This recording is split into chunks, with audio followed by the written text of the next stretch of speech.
तो last part में हमने देखा था कि डेव और माइक की ब्लू डोमेन के 2 शीमेल से फाइट होती है, जहां वो उन्हें हराने में कामयाब हो जाते हैं। लेकिन कंपटीशन के बाद वो दोनों शीमेल उन दोनों को बताती है कि कंपटीशन में जैक भी आया हुआ है। ये सुनकर माइक घबरा जाता है और डेव से कहता है कि अब हम कंपटीशन नहीं जीत पाएंगे क्योंकि जैक बहुत ताकतवर है। अब आगे तो इस पार्ट की शुरुआत में माइक डेव को बताता है कि जैक पिछले साल इस कंपटीशन का चैंपियन रह चुका है, पर वो इकलौता ऐसा बंदा है जिसने इतनी कम उम्र में चैंपियनशिप जीती थी। साथ ही जैक को सन ऑफ डार्कनेस भी कहा जाता है क्योंकि वो डार्क एलिमेंट्स के साथ पैदा हुआ था, जिसकी वजह से जैक की मदर उसे जन्म देते ही मर गई। और तो और जैक अपने जन्म पे भी नहीं रोया, इसलिए सब उसे काली शक्तियों का पुजारी मानने लगे। जहाँ जब उसकी एलिमेंट पावर जानने के लिए उसे सी ऑफ एलिमेंट में ले जाया गया तो उस समुद्र की सारी एलिमेंट फिश मर गई और वो समुद्र पूरा काला हो गया, जिसकी वजह से आज भी उस समुद्र को डार्क सी नाम से जाना जाता है। और ब्लू डोमेन में जैक की सिटी का नाम भी सिटी ऑफ डार्कनेस रख दिया गया क्योंकि लोगों का मानना था कि जैक फ्यूचर में अपनी डार्क पावर से सब पर राज करेगा। इसलिए जैक के होते हुए हमारे उस कंपटीशन को जीतने के सिर्फ 1% ही चांस है। ये सुन के डेव माइक से कहता है कि तुम बिना कोशिश करे कैसे हार मान सकते हो, क्या पता तुम उससे जीत जाओ। जिस पे माइक डेव से कहता है कि तुम ऐसा इसलिए कह रहे हो क्योंकि तुमने जैक को कभी नहीं देखा है, तुम्हें उसकी पावर का अंदाजा भी नहीं है। ये सुन के डेव माइक से कहता है कि मुझे ये जानना भी नहीं है क्योंकि मैं हराने की अपनी पूरी कोशिश करूंगा, क्योंकि पुराने समय में गॉब्लिन क्लैन ने हमारी सिटी पर कब्जा कर लिया था, लेकिन हमारे पूर्वजों ने हार नहीं मानी थी, जिसकी वजह से आज हम आजाद हैं। इसलिए अगर मेरे पूर्वज गॉब्लिन के क्लैन को हरा सकते हैं तो मैं जैक को हरा कर रहूंगा। इसके बाद डेव माइक से कहता है कि क्या तुम जैक से डर रहे हो, जिस पे माइक गुस्से में बोलता है कि मैं किसी से भी नहीं डरता। तो डेव उसे कहता है कि मुझे ये बात बताने की जगह साबित करना। ये सुन के माइक पूरी रात डेव के साथ मेडिटेशन करता है और बिना सोए अगली सुबह अपनी फिजिकल ट्रेनिंग करने लगता है क्योंकि उसे खुद को स्ट्रॉन्ग बनाना था। तो डेव भी माइक का ये चेंज देखकर खुश हो जाता है और उसके साथ मिलकर ट्रेनिंग करने लगता है, जहाँ ऐसा करते हुए उन्हें हफ्ते बीत जाते हैं। अगली सुबह माइक और डेव होली सिटी में जाते हैं क्योंकि आज एक और राउंड था जिसमें बची हुई टीम रैंडमली एक दूसरे के साथ फाइट करेंगे।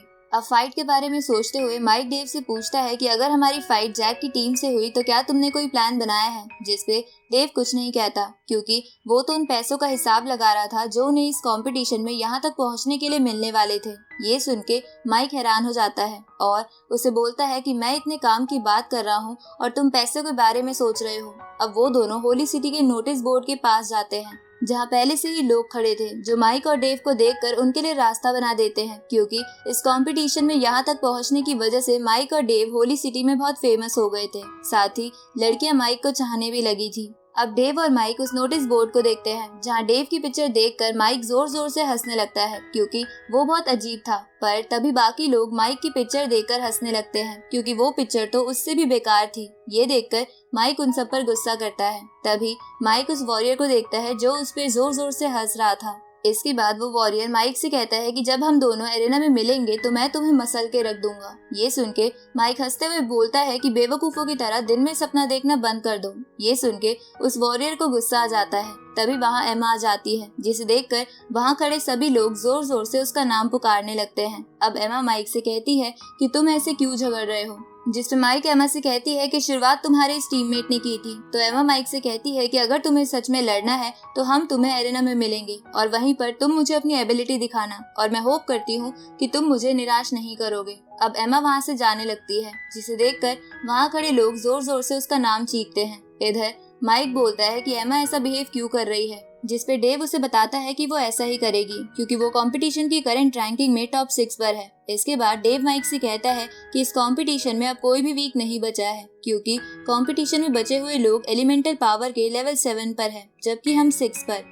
ये सुन के माइक डेव से कहता है कि तुम टेंशन क्यों ले रहे हो, हमने पिछले राउंड्स में भी तो 2 लेवल 7 के प्लेयर्स को हराया था। ऊपर से अगर हमारी मुलाकात फर्स्ट फाइट में ही जैक से नहीं होती है तो हम इस राउंड को क्लियर कर लेंगे। उसी वक्त आसमान पूरा काला हो जाता है, जिसके बाद वहाँ खड़े आम लोग हवा में ऑक्सीजन की कमी की वजह से नीचे गिरने लगते हैं क्योंकि वहाँ जैक आ गया था। तभी वो वॉरियर जैक को देखने के लिए अपनी नजरें ऊपर करता है तो जैक का टीममेट उसे घूरने लगता है, जिसे देखकर वो वॉरियर घबरा कर अपनी नजरें नीचे कर लेता है। अब जैक सीधा माइक के पास आता है क्योंकि वो भी ब्लू डोमेन से था और माइक को जानता था। अब जैक माइक से उसके पिछले गेम की तारीफ करता है, जिसके बाद माइक उसे थैंक यू बोलकर डेव से मिलवाता है। इसके बाद जैक माइक से कहता है कि अगर तुम इस कंपटीशन में आए हो तो तुम जरूर जीतना चाहते हो, जिस पे माइक उसे कहता है कि मैं तुम्हारे होते हुए कैसे जीत सकता हूँ। तो जैक उसे कहता है कि दुनिया में सबको अपने आप पर विश्वास करना चाहिए, क्योंकि विश्वास से ही इंसान बड़ा और छोटा बनता है, और अगर तुम खुद पर विश्वास ही नहीं करोगे तो मुझसे कभी ठीक से लड़ भी नहीं पाओगे।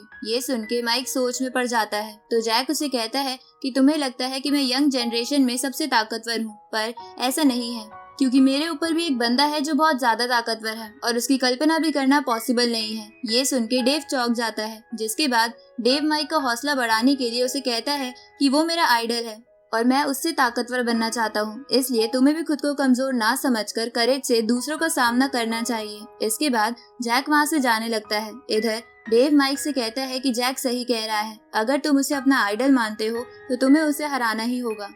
ये सुन के माइक समझ जाता है। इसके बाद माइक डेव से कहता है कि जब जैक उस बंदे की बात कर रहा था तो तुम चौंक क्यों गए थे, जिसपे डेव उसे बताता है कि वो भी उस बंदे को आइडल मानता है और वो उससे ताकतवर बनना चाहता है। ये सुन के माइक हंसते हुए डेव से कहता है कि दिन में सपना देखना छोड़ दो। तभी वहाँ पर उस कंपटीशन की होस्ट आ जाती है और कंपटीशन के सभी कैंडिडेट्स को वहां बुलाकर अगले राउंड की फर्स्ट फाइट की टीम्स को चुनने के लिए एक मशीन पर एनर्जी डालती है, जिसके बाद वो मशीन रैंडमली जैक और एमा की टीम को फर्स्ट फाइट के लिए चुन लेती है।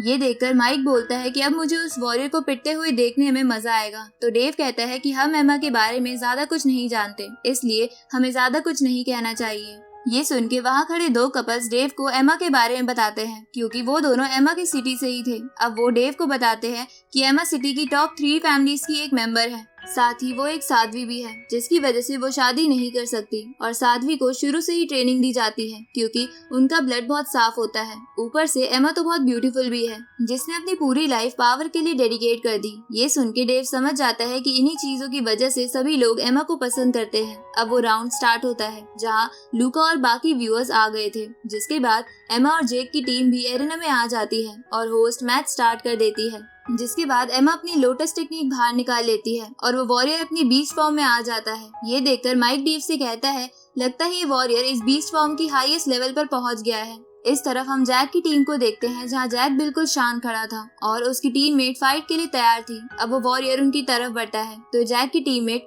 उस पर फायर अटैक करती है, पर एमा अपनी लोटस टेक्निक की मदद से वो वॉरियर को वहां से गायब करके जैक के पास भेज देती है। ये देखकर वहाँ बैठे सभी लोग हैरान हो जाते हैं कि जैक अब क्या करेगा, पर तभी जैक की टीममेट अपने दूसरे फायर अटैक से वॉरियर को दूर फेंक देती है और उसे आग से जलाने की कोशिश करती है, लेकिन एमा वॉरियर को बचा लेती है। ये देखकर वो टीममेट पूरे एरेना में सब जगह आग लगा देती है, लेकिन एमा उड़कर उस आग से बच जाती है और अपने वॉरियर को लोटस टेक्निक की मदद से उस टीममेट के पास भेज देती है। ये देखकर वो टीममेट उस वॉरियर को मुक्का मारने की कोशिश करती है तो एमा उस टीममेट के अटैक को जैक की तरफ कर देती है, लेकिन वो टीममेट अपने अटैक को रोक लेती है। तभी एमा उस टीममेट को जैक से दूर कर देती है, जिसके बाद वो वॉरियर जैक पर अटैक करता है। ये देखकर वहाँ बैठे सभी लोग क्यूरियस होने लगते हैं कि अब जैक क्या करेगा, लेकिन यहीं पर हमारा ये पार्ट खत्म होता है।